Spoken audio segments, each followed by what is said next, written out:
A girl suddenly goes missing in Los Angeles after a trip to the mall in 2003. Police are baffled until they find this security footage of her buying new clothes. It might look like a normal shopping trip, but they soon discover that what she bought connects her to a string of crimes and a man who's been hunting women in Hollywood for over a decade.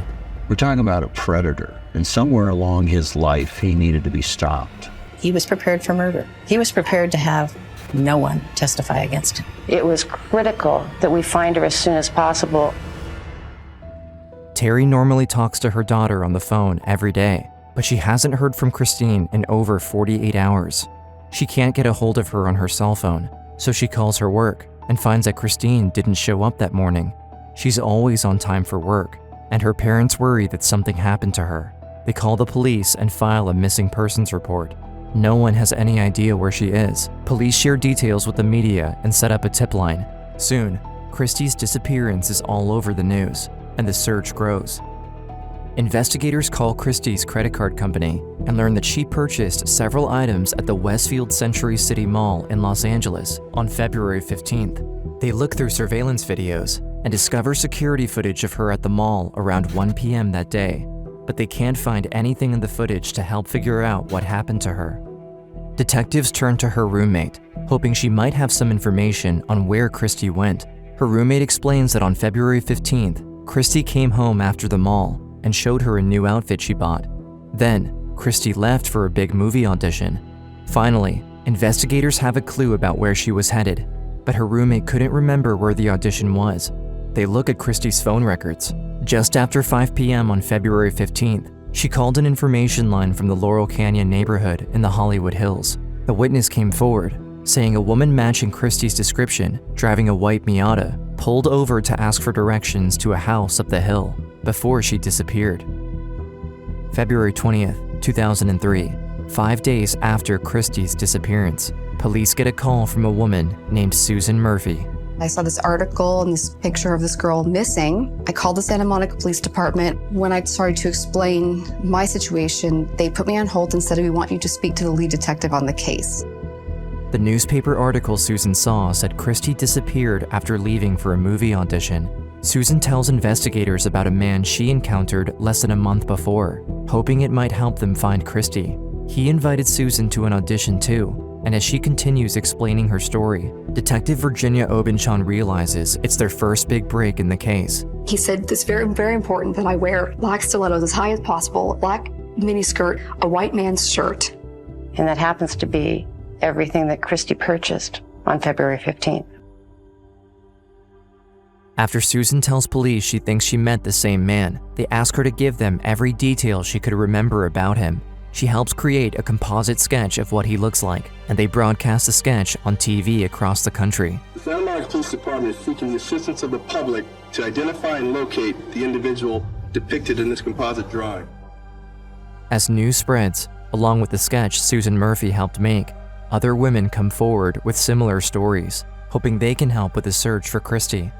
12 years before her disappearance, back in 1991, Elizabeth Bazzini met a man at a restaurant who told her about an opportunity in a new James Bond movie. They sat at the bar together, but Elizabeth noticed red flags right away.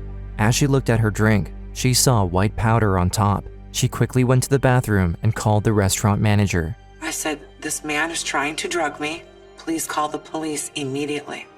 Please watch him. Make sure he doesn't leave." Elizabeth made a plan and went back to the bar, trying to stall him until the police got there. They kept talking, and she asked him what the white powder was. He claimed it was sugar. Elizabeth tried to switch drinks with him, saying he could have hers instead. He looked at me kind of oddly and I said, "What's wrong? You can drink the drink." I said, "I don't like sugar." And that's when he excused himself and he ran out of there and he never came back. The man got away before police arrived, but over a decade later, when Elizabeth hears what happened to Christie, she thinks the same man is responsible.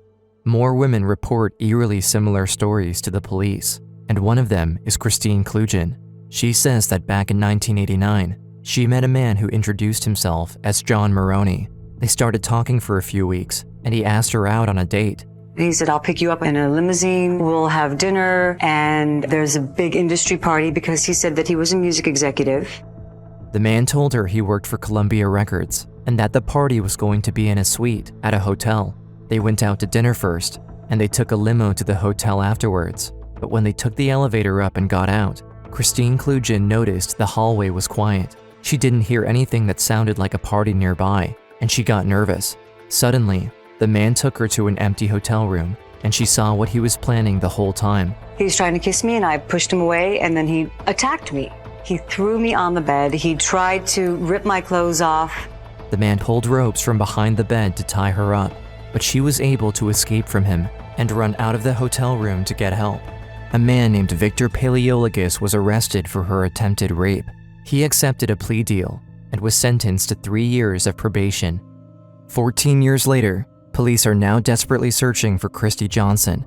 A parole officer calls in after seeing the sketch they broadcast of the man they're looking for. She says it looks like one of her parolees, Victor Paleologos. Police issue a search warrant for his address. On his computer, they find pictures of women wearing the same type of outfit that Christie bought the day she disappeared. It's also the same outfit the suspect had told Susan Murphy to wear for an audition, and now the pattern is becoming clearer. Investigators need answers from Paleologos, and they find out that he's already in custody on unrelated charges after he tried to steal a car. 16 days after Christie's disappearance, police ask Susan Murphy to identify the man who approached her in a lineup in person. It's like going to a horror film, because you're seeing this person again. I immediately recognized him. Susan identifies Victor Paleologos. It seems like investigators are closing in, still hopeful they can find Christie. And everybody believed that there would be a happy ending to the story. But as Detective Obenchain walks Susan out of the police station, she gets a call that completely changes the investigation. As I got down there and got closer and closer, I could see that there was a female. It was a white female. Her hands were tied behind her back. I could see that she was wearing a white blouse. And then that's when I went one step further to see if the tattoo was there. And it was. And that's when I concluded that this was, in fact, Kristi Johnson. Autopsy results show Christie's cause of death was strangulation. Investigators determine she was murdered, and now police have to turn to bringing her killer to justice. With multiple reports against Victor Paleologos and identifications of him in a lineup, police are able to charge him with Christie's murder. But with no DNA evidence, prosecutors will have to build a circumstantial case against him. The trial starts on July 13, 2006. Paleologos' history as a serial predator comes to light, thanks to his past victims, whose testimonies could be the key to bringing him to justice. January 24, 2003. Susan Murphy explains that she was at the Century City Mall, the same place Christie was at just hours before she went missing. A man approached Susan, introducing himself as Victor Thomas. He said, I know this sounds ridiculous, but I'm a director of photography and we're casting for the new James Bond movie. And he said, there's a certain look we're going for and you'd be great for this. The man invited Susan to an audition the next day. Even though he seemed to know a lot about the industry, she noticed that something felt off about his invitation. After she left, Susan called the Screen Actors Guild to ask if there was a new James Bond movie in production, and they said no. She knew the man was lying to her, and she wasn't sure what he was going to do if she met him again. But she decided to go anyway, hoping she could put a stop to whatever he was planning. I'm on to something here. Something's going on. I'm going to show up tomorrow. I'm fully aware that I'll probably be thrown into a van or something, but I'm going to be there. The next day, Susan brought Mace and a camera with her, and her boyfriend Tony watched from the car as she went to meet the man again. I said, well, first of all, I'm not going anywhere with you. I need some identification. And he said, oh, I don't have any identification. And at that point, I said, well, maybe this will help you find it. Susan pointed towards the car where her boyfriend was waiting. As soon as the man realized she didn't come alone, he immediately changed his act. Victor was like, you know what? You are so not right for this part at all, and I'm done. The man started to run away, but Susan wanted to stop him before he tried to hurt someone else. She got in the car with Tony, and they chased after him. They quickly found him hiding in the bushes around the corner. Then Tony stops the car, he gets out, and he starts frisking him. I could see this guy was like practically in tears, but then the guy broke free, and then he ran through traffic on Santa Monica Boulevard. Less than a month later, Christie went missing. In total, 7 women testified against him, bravely facing the man who targeted them and has repeatedly escaped justice. Paleologos kept using similar schemes. He told the women to buy the same clothes, and he used the promise of a career-making audition to lure in his victims, preying on their dreams for their big break in Hollywood. There was a complete lack of scientific evidence, but they did have a very strong circumstantial case.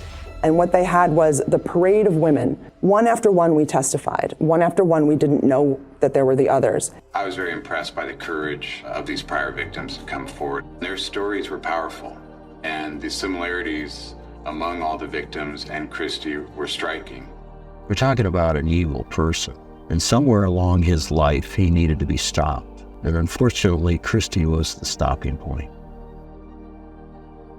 On September 15, 2006, Victor Paleologos is sentenced to 25 years to life for the murder of Kristi Johnson. It could have been me, and there was a part of me that felt very close to Christie because of that. Like, I never knew her, but a part of me feels like I do in some strange way. Today, the women are advocates for other victims and survivors of sexual assault. They want people to know how much of an impact they can have by coming forward, that every story matters, and every story can help in the fight for justice.